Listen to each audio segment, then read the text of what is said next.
Can your mind truly heal your body?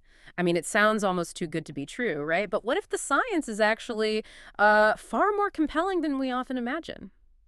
Welcome to the deep dive. We've taken a stack of your sources, some really cutting edge research highlighted by Harvard Health, and also a fascinating study from the International Journal of Psychiatry Research, and we've distilled the most impactful insights just for you.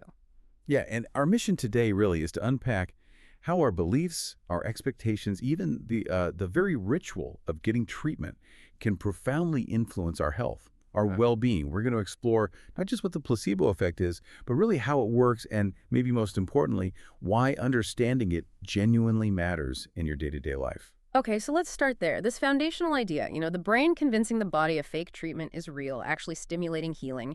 How far back does this go? And what does the science, like from Harvard Health, tell us about how, well, effective a placebo really is? Well, what's fascinating is that the basic concept, it's been around for ages, millennia even. But modern science is really starting to confirm its power. Harvard Health emphasizes that, yeah, under the right circumstances, a placebo can actually be as effective as some traditional treatments. But, and this is really crucial, we need to clarify what the placebo effect isn't. Ah, right. Good point. It won't, for example, lower your cholesterol or, shrink a tumor. That's not what it does. Instead, it works mostly on symptoms that are kind of modulated by the brain. Things like how we perceive pain or stress-related insomnia, even common side effects from cancer treatment, like fatigue and nausea.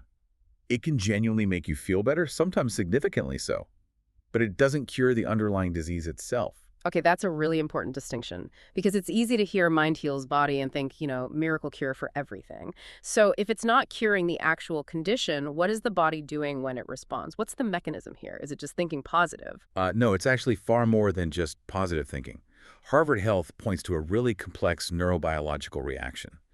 So this includes an increase in, well, feel-good neurotransmitters, think, endorphins, dopamine. Right. And you also see more activity in specific brain regions, the ones linked to moods, emotional reactions, even self-awareness. It's basically your brain actively signaling to your body what it needs to feel better. Interesting. Now, historically in clinical trials, if a placebo worked as well as a drug, that was bad news for the drug, right? It Yep. was seen as a failure. Exactly. For years, that was the view. It meant the drug was considered ineffective.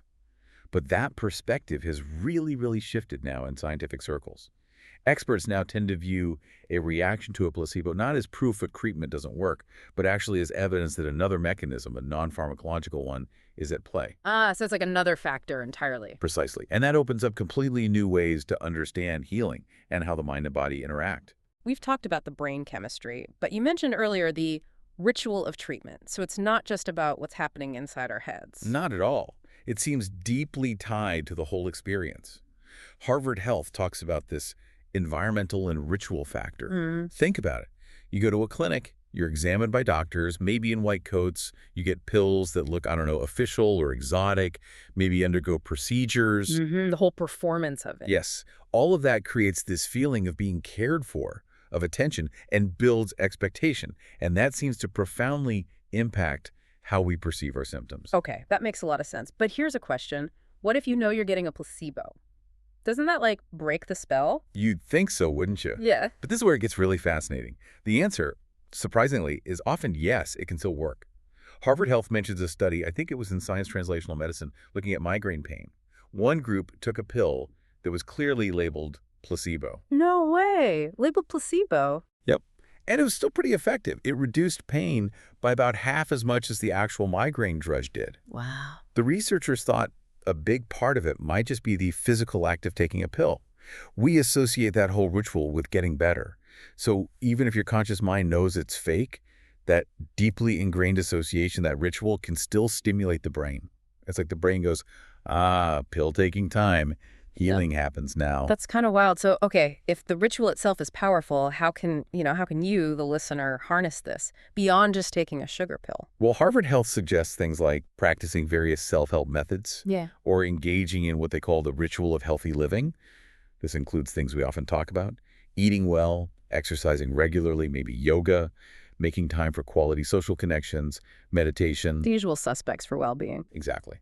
And while those things have their own benefits, the act of consistently paying attention to your health, giving yourself that care and emotional support through these routines, That itself can enhance the benefits. It helps you feel more comfortable, more in control, which aids healing. And there's even specific brain science on this. A PLOS biology study mentioned in the Harvard piece looked at people with chronic knee osteoarthritis. Those who got pain relief from a placebo showed more activity in a specific part of the brain, the middle frontal gyrus. That's a key area for our thoughts planning. So a measurable change in the brain tied to placebo pain relief. Precisely. It points to a real neurological pathway. Okay, this mind-body connection, clearly it's not new. It feels like something explored for ages, often in religious or traditional medicine. Which brings us nicely to our second source. This one's from the International Journal of Psychiatry Research, and it dives into faith-based water healing specifically. Yeah, that's right. Historically, you often saw illnesses viewed through a spiritual lens, maybe as a consequence of sin or imbalance. And priests or gurus, they often acted as both doctors and spiritual guides. Any improvement patients felt was often chalked up to either, well, supposed medicinal properties of herbs or potions, they maybe not backed by science today, or to God's intervention through specific rituals. The study suggests this is often a classic demonstration of the placebo effect, precisely because of the deep meaning people assign to these practices. And the research highlights factors that seem to boost placebo responses in these contexts. Things like having a really respected healer, Credibility? the person's own strong belief that it will work, the right setting or environment, and crucially, some kind of medium that's expected to heal.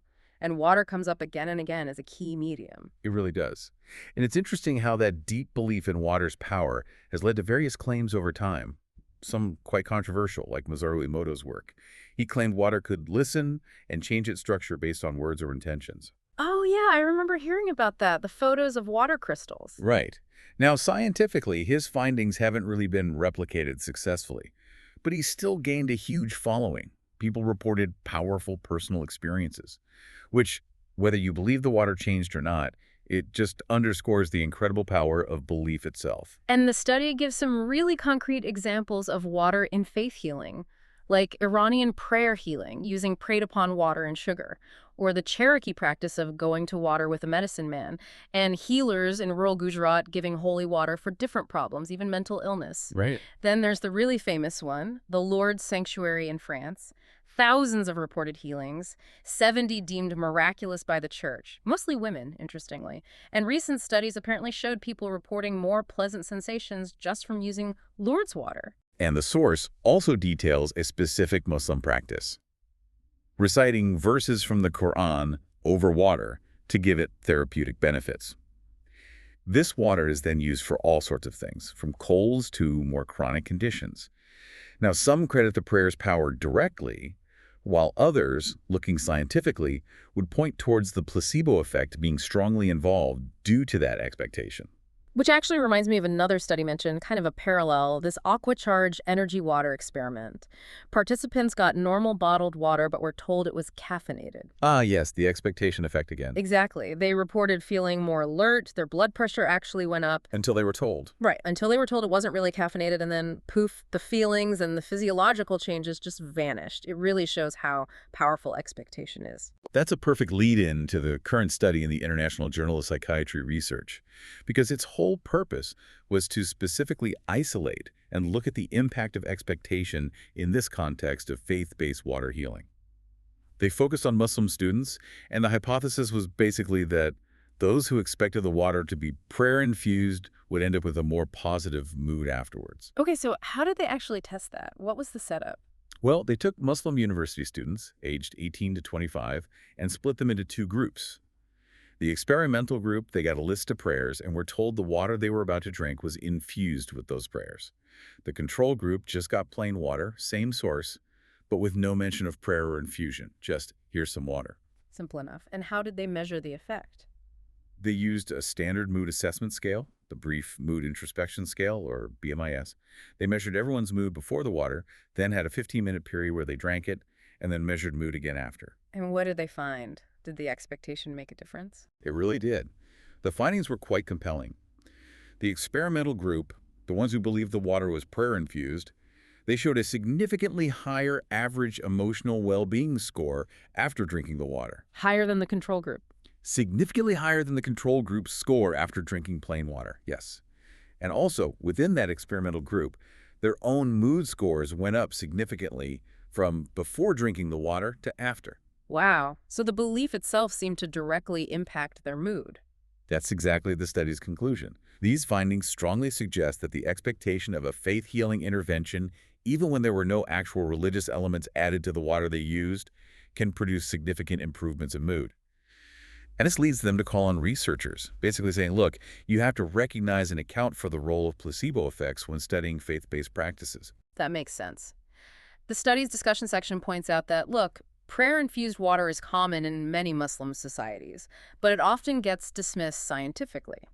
This research suggests maybe everyone involved, researchers, faith healers, needs to acknowledge the placebo effect as a real, active component. Absolutely. But there's also a really important cautionary note in the study, which we should mention. Okay. They warned that underestimating how much belief and expectation influence things, or maybe overestimating the water's own power, could be risky. It could potentially lead people to delay seeking necessary medical treatment for illnesses that are curable with standard medicine. So it's about understanding all the pieces involved in healing, not replacing one with another necessarily. Right, that's a critical point. And like most studies, this one had limitations, didn't it? It did. They mentioned the sample size was relatively small, about 20 in each group, so you have to be cautious about generalizing the findings too broadly.